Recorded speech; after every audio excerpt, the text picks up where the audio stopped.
Perkenalkan nama saya Hidayatus Daroni dari kelas PTNI 2A dengan NIM 1862052323107. Di sini saya akan menjelaskan mengenai penggunaan simbol komunikasi dalam proses pembelajaran. Apa sih simbol itu? Simbol berasal dari kata Yunani, yaitu simbolon yang berarti tanda atau ciri yang memberitahukan suatu hal kepada seseorang. Sedangkan simbol dalam komunikasi merupakan representasi dari pesan yang dikomunikasikan kepada publik. Individu secara mental tidak hanya menciptakan makna dan simbol secara semata, melainkan juga ada proses pembelajaran atas makna dan simbol tersebut selama berlangsungnya interaksi sosial. Simbol dalam komunikasi dibedakan menjadi dua macam. Yang pertama ada simbol verbal dan yang kedua ada simbol non-verbal. Simbol verbal dalam komunikasi adalah merujuk pada simbol-simbol yang berupa kata dan kalimat baik dalam bentuk lisan maupun tulisan. Contohnya dalam proses pembelajaran, guru memberikan sebuah instruksi atau penjelasan. Misalnya, silahkan dibuka bukunya halaman sekian atau tuliskan rumus segitiga di papan tulis. Sedangkan simbol nonverbal adalah komunikasi yang menggunakan elemen-elemen seperti gerakan tubuh, ekspresi wajah, kontak mata, postur tubuh, intonasi suara, jarak interpersonal, dan bahasa tubuh lainnya untuk menyampaikan pesan, emosi, atau informasi tanpa menggunakan kata-kata.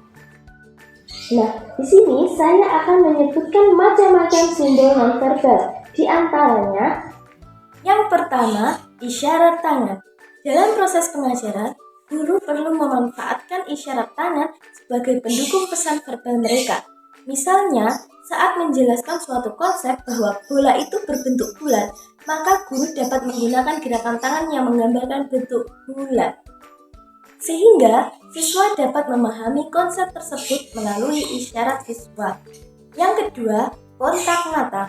Menjaga kontak mata saat berbicara dengan seseorang menunjukkan sebuah penghargaan. Termasuk dalam proses pembelajaran, saat seorang guru mengajar, penting untuk menjaga kontak mata dengan para siswanya daripada terlalu banyak fokus pada papan tulis, lonteng, ataupun lantai.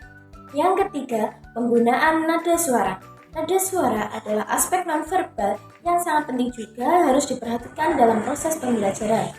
Sebaiknya guru dapat menyesuaikan nada suara secara tepat saat memulai pembelajaran sesuai dengan situasi dan kebutuhan. Berbicara dengan nada yang terlalu rendah atau terlalu tinggi juga dapat membuat orang yang berbicara atau pendengar cepat merasa lebih lelah atau bosan.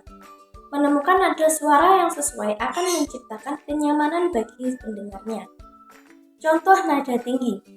Hari ini kita akan belajar mengenai huruf. Siap-siap ya, kita akan menyanyikan lagu tentang huruf ABC. Ayo semangat!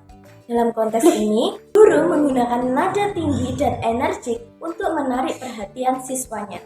Contoh penggunaan nada rendah. Sekarang, mari kita duduk dengan tenang dan fokus.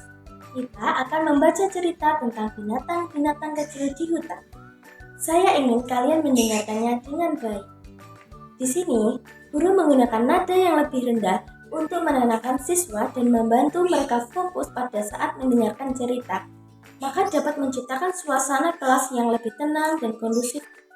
Yang keempat, ekspresi wajah dalam proses pembelajaran adalah cara di mana guru dan siswa mengekspresikan emosi, pemahaman, ketertarikan, atau ketidaknyamanan mereka melalui bahasa tubuh dan ekspresi wajah.